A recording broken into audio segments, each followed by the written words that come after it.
Hai, selamat datang di podcast Anak Administrasi Publik. Aku Yuna Salusnya sebagai teman ngobrol seru hari ini dan juga ada partner aku, Mudi Sadal Bedaud, yang bikin obrolan kita nih makin seru teman-teman. Betul teman-teman. Hai. Gimana nih kawan Yuna? Alhamdulillah sehat nih. Kita bakal bahas tentang anggaran negara nih. Jadi teman-teman, di podcast kali ini aku dan teman aku bakal kupas beberapa poin penting tentang anggaran negara dan kemudian tentang anggaran daerah. Oke, mungkin tanpa berlama-lama lagi ya, kita mulai aja dengan anggaran negara nih. Yuna, apa sih yang kamu tahu tentang anggaran negara?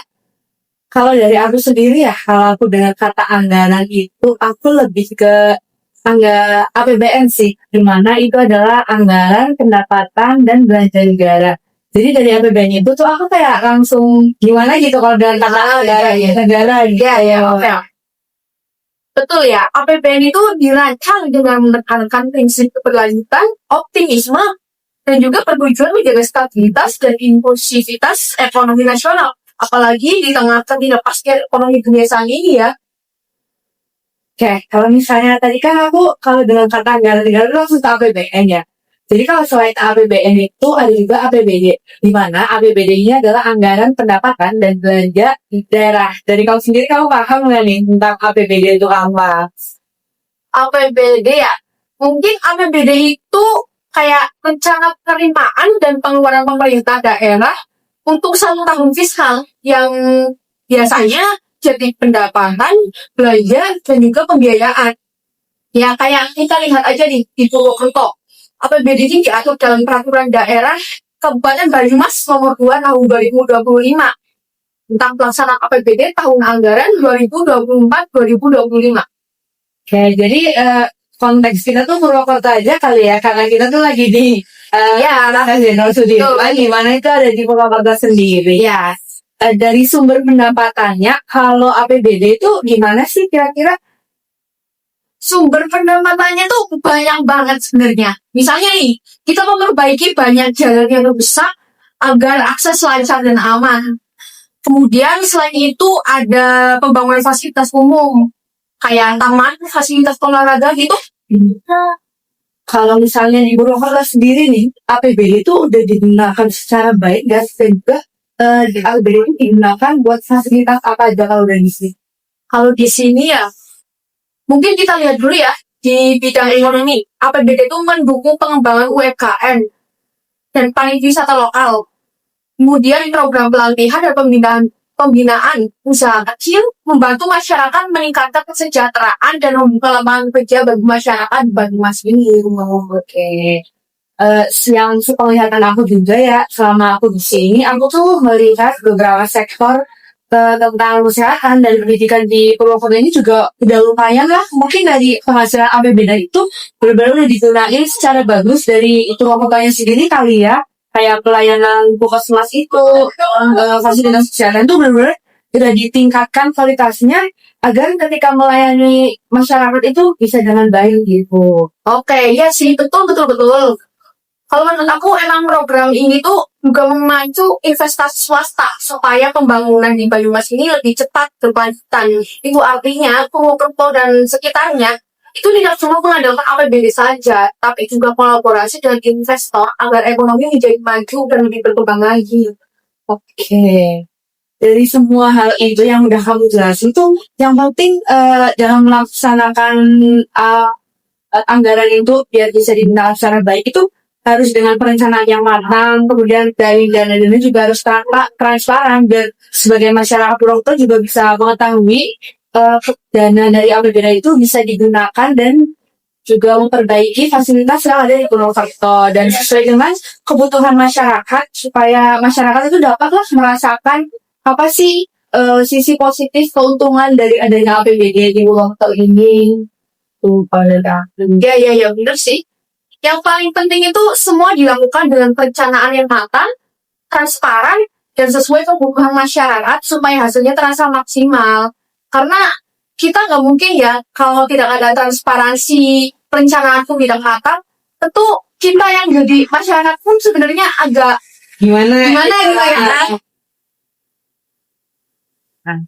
Oh iya, nah teman-teman, di Banyumas sendiri ada perubahan APBD di Banyumas.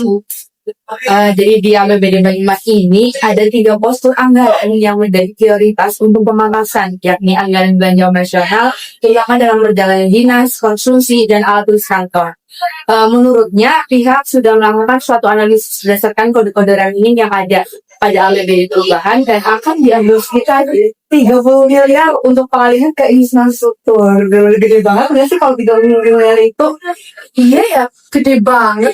Ngomong-ngomong soal transparansi dan akuntabilitas anggaran, ada kabar dari Badan Pemeriksa Keuangan dari Perwakilan Jawa Tengah yang baru ini merilis laporan hasil pemeriksaan atas pengelolaan APBD di berbagai daerah di Jawa Tengah sendiri, termasuk Kabupaten Banyumas yang lebih dalam lingkup dengan Purwokerto nih. Dalam laporan ya, BPK mengapresiasi langkah pemerintah daerah yang sudah menerapkan pengelolaan keuangan yang transparan dan akuntabel. Tapi dalam realitanya kayak gitu nggak sih kira-kira? Ya, tahu sendiri lah ya. Kita mau berekspektasi lebih pun, aduh, Gimana ya? Terus, namun ya, BPK juga mengingatkan pentingnya pemantauan terus-menerus untuk memastikan penggunaan anggaran benar-benar efektif dan efisien.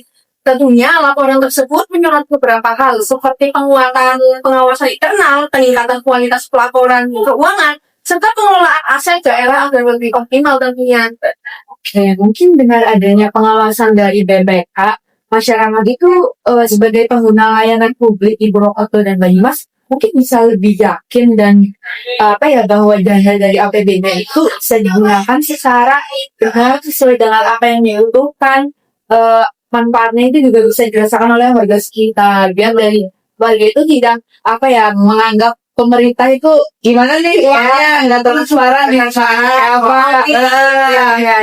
Betul sekali, masyarakat juga bisa berpartisipasi aktif dalam pengawasan anggaran melalui forum-forum masyarakat supaya pembangunan di daerah bagian-bagian yang ada di Banyumas, Purwokerto itu bisa berjalan transparan dan hasilnya memuaskan.